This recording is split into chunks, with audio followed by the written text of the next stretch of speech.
thinks that that episode might have been, but might have been handled differently. But he does say, in that situation, I would not believe that I would have gone to the railway station. There are so many ifs and buts, and the possibility that the Germans might overreact and then destroy that the precious work that the Vatican was doing in so many other ways in maintaining its independence. The neutrality and the special status of the Vatican is something that I hadn't realised was really eggshell country so far as international law was concerned. It certainly depended on a particular treaty with Mussolini in 1929, and it could have all disappeared in no time at all. So all of that is learning. So I'm sorry if I spent too much time on that, but it just shows you that this author has gone into a topic which is a difficult one to write about, but he's addressed it well, and he generates a lot of interest. And I'm sure it will do that. When you read it, you'll want to read more about it and see how could this have been handled differently.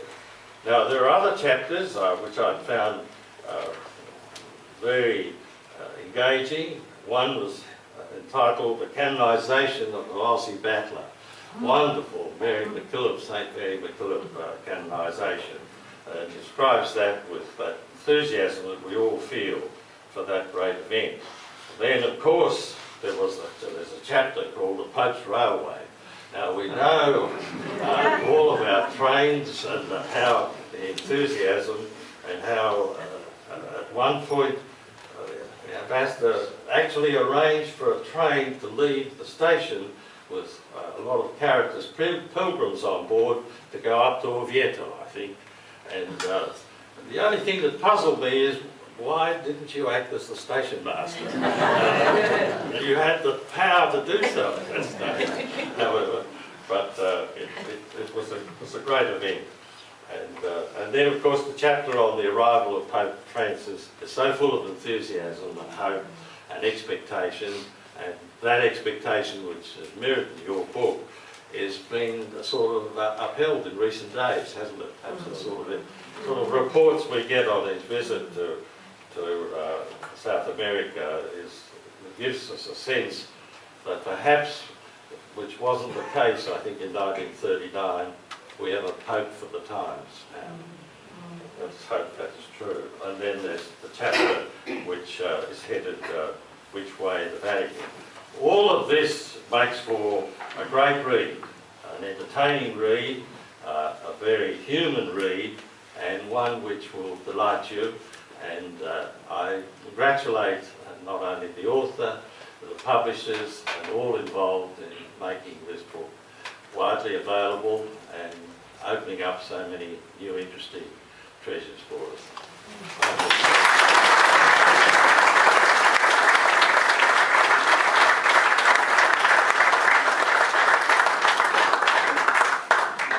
Very much Sir James Gobbo, former Governor of Victoria and Supreme Court.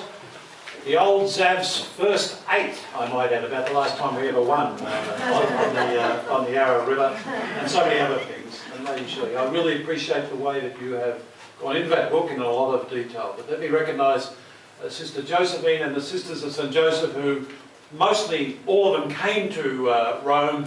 And with Sister Maria Casey yesterday, just put a buzz into the place with 8,000 Australians there. And could they please stand up, the SOSJ? There they are. And you can give them a round of applause.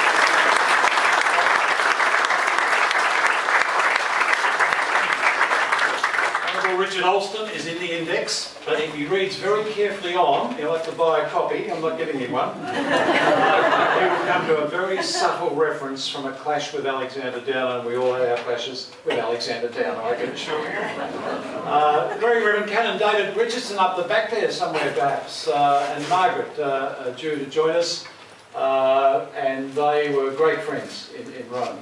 John Richardson, Director of Victorian State Office, DFAT. Brendan Hodson, are you here? He was coming. Ah, of course. I have to genuflect to this guy. True story. We arrived the very last day of my posting in Rome. the big Peugeot, Stefano, the Roman chariot driver I put up with me for 3 years, had a smile from ear to ear because he was getting rid of me. 2 big bags, etc. And then suddenly, Michael Sullivan's face went absolutely white. And Madonna Noonan's face went absolutely white because we'd reached the counter and they said, we're not boarding you. But we've got to get rid of our ambassador. We've sped it up with him. We want him to fly out tonight. And I had to pass through India to get to Bhutan to do a meeting for the government. And as envoy to Bhutan UNSC campaign, we were missing a transit visa for 18 hours at the New Delhi airport terminal. Solution? The 2 big bags were DHL back to Australia. One got stuck in Boston for 6 weeks before it reached the relevant place. I carried with only locker baggage, onboard baggage, and away we went, and I was laughing all the way to the bank because I didn't have to take 2 big suitcases through Bhutan. A perfect solution. I thank you, Brendan, for the great efforts. So Jeff Bentley, also ex-ambassador from Russia. Tim Fischer has joined us. Gary McLean from the wonderful Centre of Mary McKillop.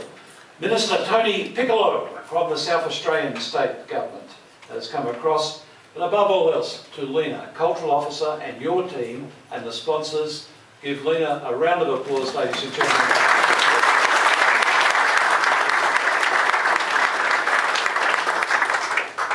I say it's a particular privilege to have my wife Judy and Dominic here, and Harrison apologies, and from Mary apologies, photos of them in the book. Judy's had to put up with a lot for that 3-year posting, and I was offered a 4th year. She would come up for Rome a couple of times a year and I'd come back. It was a big call when her mobile phone rang, not mine. Prime Minister on the line, would you like to go to Rome? Prime Minister, how did you get my wife's mobile phone number? That was my question to Kevin Rudd at the time. Anyhow, he made that decision. 48 hours later we accepted. But Judy has had to do a great deal more and was made it all possible. Dominic also gets a thanks. Where are you, Dominic? Put your hand up. He's done the 2 maps of Castel Gandolfo and the map of the Vatican 44-hectare city, still at Xavier College, my youngest son, and appreciate the support he's given to the book. This is a historic night in a historic house. The President of the United States of America, L.B. Johnson, came to this very house to pay a tribute to Dame Mabel Brooks, who during the World War II, as Jerry knows, looked after a lot of American soldiers, and one of which was a young LBJ. And when he came back as president, he said, in addition to all the Harold Holt funeral and so forth, there's one other thing I've got to do. I've got to come out and see a very elderly Dame Mabel Brooks. And so you're in a house where a real president of the United States has been, but now is the Italian Cultural Institute. There's a great history here, but for a moment I thought the Hells Angels were coming through. I'm a bit worried about that, I can tell you. But ladies and gentlemen, I do thank you all for coming on this cold, wet night, and some of you are heading to the MCG and elsewhere already had, but I thank Sir James, and you touched on Darcy Osmond. There is a pyramid in Rome, filthy, needs a good clean. It's been there a couple of thousand years. It's down there, Ostiense. How many of you have seen that little white pyramid down the bottom end of Rome? Within 80 metres of that is the Protestant cemetery. And it's a magnificent cemetery. And there is Keats. There is the tomb of Shelley. And there also, at the point very closest to the pyramid, is the grave of Darcy Osmond. And it's a place I made a point of going to because you're dead right. When you read what this guy did, managed to start a RAF pipeline of pilots coming back through organisation through the Vatican and back across Allied lines. In the middle of the war, managed to go out through Spain, back to England, to get a new set of encryption codes, and then get back to Rome again. Unbelievable stuff. And then the day the Yanks finally turned up, he went out, and Wassheimer, the German ambassador, raced back into the Vatican for protection at the time.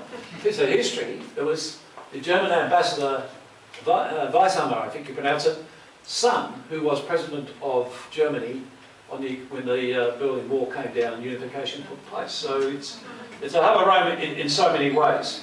But that period of Nazi occupation, I suddenly had the chance to do a lot of fair dinkum research, to walk across the road to the Ursuline convent in Via Nomentana, where Sister Maria Casey stayed. Some of you went to that. And they opened up their archives. And here's the British Mother Superior saying, it was a dangerous night last night.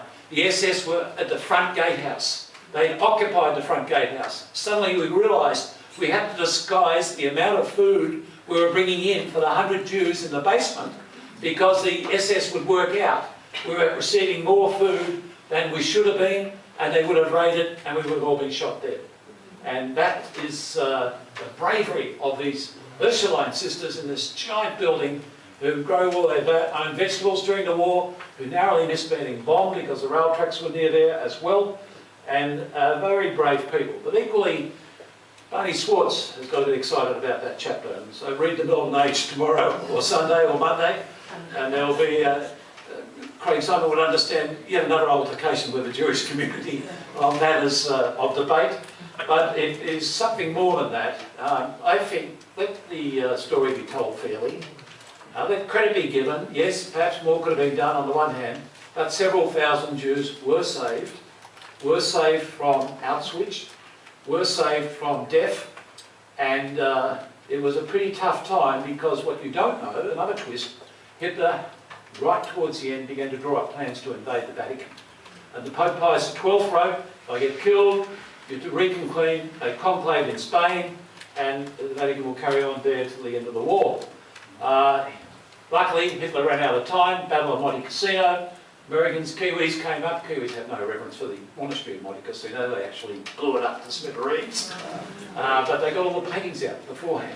There's a great photo of a German truck carrying the paintings of Monte Cassino into St. Peter's Square for protection a week before the Battle of Monte Cassino. All of this you'll enjoy in the book. I just want to thank you all, and thank you, Sir James, for your interest in the book, and for highlighting that map. I have a copy of that map de Mundi, and it's so valuable, it's in the basement at home. It's a wonderful framed copy of the first ever map of Australia. And yes, there were conferences after conferences. Try this one for size. Sitting up there, great big velvet piece of cloth, suddenly the Monsignor's lifted off, and there is the original petition for divorce by Henry VIII on Catherine of Aragon. The red seals still in absolute place. And I'm sitting there thinking, I'm actually getting paid to attend this conference. Life could not be better. It's unbelievable. And the professor from Cambridge, who Richard probably met in the book, said, you know, this document has significance to this day. And suddenly these things click through. He says, this is the reason why the default position of every member of the House of Commons on both sides is to be Eurosceptical. Because what happened was the divorce took place. The Pope almost granted the divorce, but didn't. Henry VIII got very cranky. He had the title Defender of the Faith from the Pope because of his good work in respect to Martin Luther that had occurred 10 years before. And the result was Henry VIII set up the Church of England. They suddenly then had to build a whole decades of case and propaganda as to why the Church of England was the correct call for England, and the Roman Catholic continental countries and lowlands, they were beyond the pale.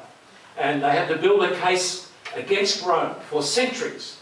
And suddenly after World War II, when they wanted to flick from that to trying to get into the EU, Ted Heath and de Gaulle and everything, not so fast. Because you can't suddenly flick 400 years of a particular set of angles built by the establishment and others. Roll on Vatican Council II, roll on the spirit of ecumenism that Sir James referred to. A lot more to be done that way, and I think you'll find Pope Francis will be moving that way. Let me just say, ladies and gentlemen, this book does try to drill down into the work and role of an ambassador. And not just me. Across the river was Amanda Vanstone and her dog Gus. And Gus ate the Pakistani ambassador. Correction. The lady Pakistani ambassador. It came up in Senate estimates. You, the taxpayer, had to pay for tetanus injections for the Pakistan. We certainly injected a bit of life into Australian-Pakistan relations. Gus was a dreadful Weimaraner, a wonderful Weimaraner. Amanda will get to hear about this. Gus would attend a table on occasions when you're around at her place. One famous night, Judy and I...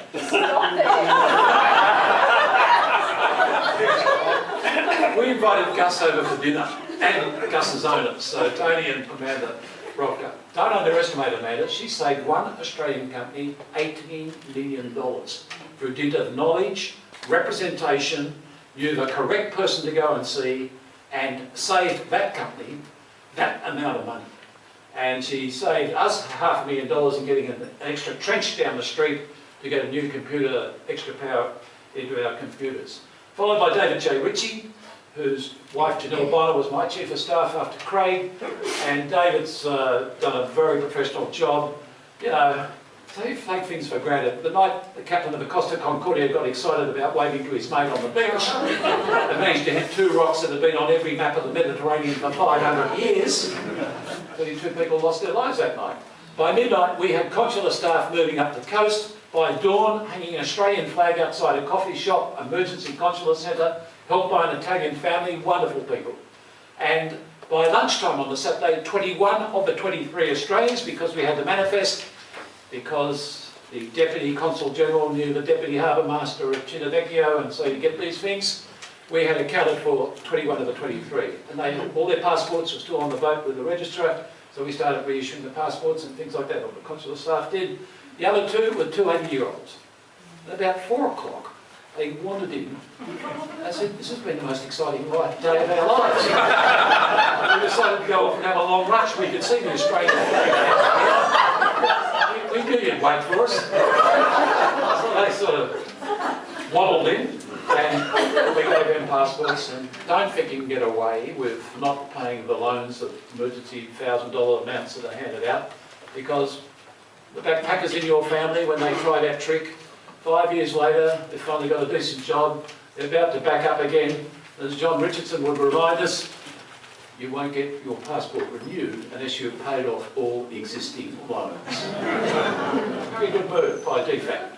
And there is a chapter entitled In Salute of DFAT, but not every diplomat. And I'm pleased to say it was a joy to work with DFAT to drill down, and this is what the book seeks to do, explain what an embassy does, how you promote Australia, build as a small cog in the United Nations Security Campaign, which Richard and others were involved with, the SKA radio telescope campaign, the square kilometre array, which is half of which is now going to Geraldton in Western Australia, and even suddenly the phone rang, we've got to see you by sunset. So into the Vatican I went, I thought, oh gosh, I've done something wrong.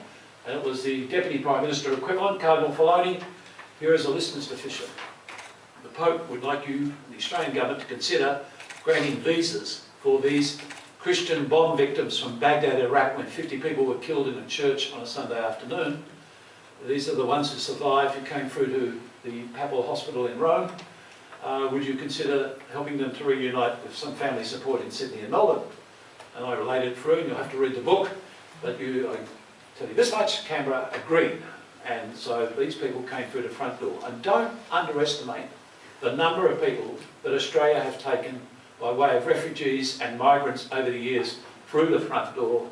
A whole lot more than Japan has ever taken, dare I say, and I can say that as a citizen, post-ambassador. We can be proud of that. So it was never a dull moment, lots of action, and eventually white smoke. I predicted Benedict would resign. Damnation, he resigned 1 year quicker than I wanted him to, because I wanted to get the book out first. I could read the tea leaves. I mean, he went up twice to the tomb of Pope Celestine V, that's about a public record, took his pallium off, laid it on the tomb, prayed for an hour, came back to Rome and said, on an official interview, recorded, and he signed off on the interview, yes, I can resign, and in certain circumstances it would be my duty to resign. So I started to say to Italians and diplomats, and down at the Baylor College where Father Simon Granger was a student, and great to see him here, and Michael Gallagher tonight, to say, look, I think this guy's seriously thinking about resigning. The Italian said, rubbish. He will never resign. I should have taken my €100. You don't know what you're talking about. You're a junior ambassador. So I just backed off for a while, and just before I left town, at the end of my posting, I said, I seriously think he's thinking of resigning. And damn it, on the 11th of February, he produced the letter in Latin and resigned. That night, the biggest bolt of lightning hit the top of St. Peter's Dome. There's a great photo on the web showing this huge bolt of lightning flowing into Michelangelo's stone. We have a new Pope, full Master Benedict. I mean, he was very generous. He wanted to understand how Black Saturday could happen in Victoria. He really said, I come from Bavaria, I can't understand how you could have a fire so intense as to kill 180 people, and he made a personal donation to the Black Saturday Appeal. Francis, a new broom, sweeps in. But Harrison, on the farewell call, you have the right to represent your family. So you do the formals, and then each member of your family comes through. So Harrison rocks up, my eldest son, autistic. How are you, Holy Father? Did you have a good day? Well, yes, but people don't quite talk to him directly like that. Will you keep the church together, do you think? I'll try. And then for our last words with Benedict, now living as a grandfather in the Vatican, to quote Pope Francis. You, Pope, first Jesuit Pope, first Argentinian Pope, first Pope from the Southern Hemisphere, first Pope with one lung. He lost a lung as a teenager. Extraordinary person. You've seen nothing yet. We wish him well, and he's already met the Orthodox Patriarch on the day of his installation. He's already met the Archbishop of Canterbury, Welby, the new Archbishop of Canterbury, a man with a very interesting CV, I might add. I think you're going to see a lot of things. But simple as being, there's Prosecco waiting, ladies and gentlemen. Snacks waiting, so let me simply say, in closing, good to see Peter Yates and so many of you here. Because one of the photos I got up at the last minute, some of you got cut out at the last minute, unfortunately, was one of his brother, Tom Yates, Consul General to Tripoli. Tom says, Fisher, you've been appointed by the Australian government to represent Australia at the 40th anniversary of the Gaddafi regime. And he said, it'll be the last thing of the dice, but we're trying to get some business done here. Okay, Tom, I'll accept Canberra's direction. So I rock up to Tripoli. Instructions, go to the banquet, go to the parade, the 10-hour parade in hot sun.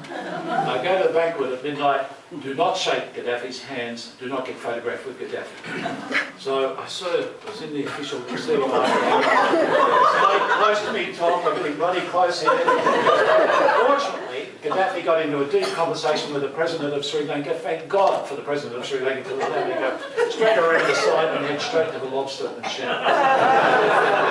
And there's a great photo of Tom in the book, and now that's the other side. When the things collapsed, he stayed there. He was driving people to the airport. He was arranging people to the boats to get them out to Malta. And DFAT gets little credit. You'll always hear the one person that didn't follow the right instructions or got left behind for an extra day.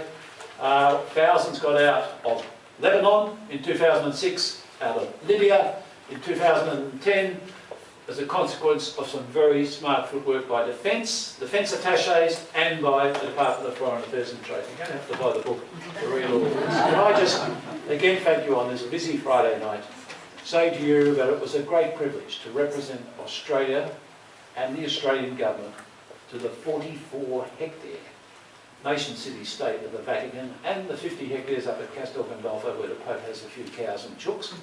I saw his farm. To carry out the work on behalf of the government to return safely and help other people enjoy the privilege that Richard Olsen and I and others have enjoyed as being ambassadors and high commissioners, and then to give some of the net proceeds of this to the Anglican Centre in Rome, to the Australian Lutheran World Service, to Solidarity with South Sudan, and to the Mary MacKillop Foundation. And I'm just hoping it will do as well as Dan Brown, so there'll be a bit of money.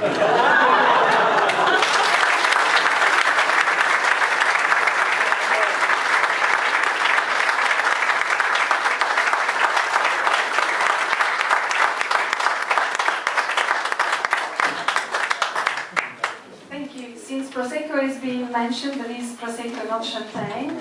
It's some Italian finger food waiting for all of us. I wish to thank you, and also I would like also to stress that all those who are sitting on these lovely Italian-made black chairs, it is thanks to the generosity of Tony Schiavello Furniture. And we love now these chairs so much that we are thinking about buying some more. So do come back to see, how the Institute will look like in a few months. And I just want to remind you also that actually, the Italian Culture Institute is the best place to learn Italian in Melbourne. We have the best teachers and the best building. So if you wish to keep in touch with us to know what we do, apart from language courses, of course, also culture events, and like an exhibition, you can see we have the exhibition on the walls, the paintings on the walls by Brian Reberger, the Italia che passione, and there will be also another photo exhibition of an Italian young photographer on the 23rd of August, so you're all invited to join us.